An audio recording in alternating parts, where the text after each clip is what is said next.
Jail चारिकांथ भितरे प्रेम दुई कैदी मध्यरे मन दियानिया शेषरे प्रेम को सफल करबा पई विवाह कुहा जाए प्रेम केउठी केउ मुहूर्त रे भी होई जाई पारे एमिति कि जेल भितरे भी सुनिबाकू आश्चर्य लागुथिले भी सत।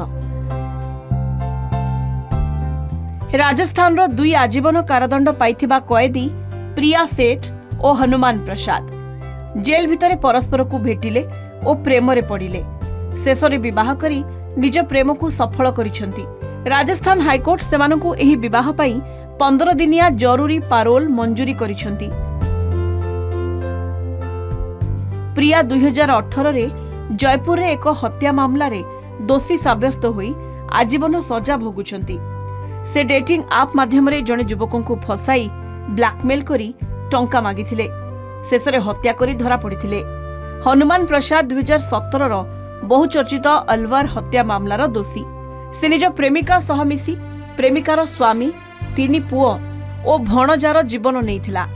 एही दुई अपराधी एबे जयपुर संगानेर मुक्ताकाश जेल रे अछंती जेउठारे निर्दिष्ट किछि कैदी दिन रे बाहरे काम करी राति रे जेल को फेरंती।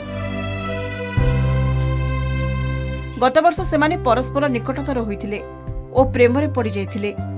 सेमानक जरूरी पारोल आवेदन प्रथमे विचाराधीन थिला किंतु जनवरी 7 रे हाईकोर्ट निर्देश देइथिले जे जिला पारोल उपदेष्टा कमिटी 7 दिन भितर निष्पत्ति नेब।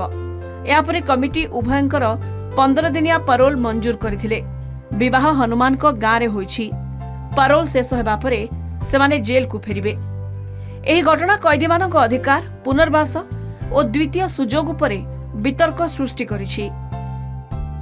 ब्यूरो रिपोर्ट के न्यूज ओडिशा।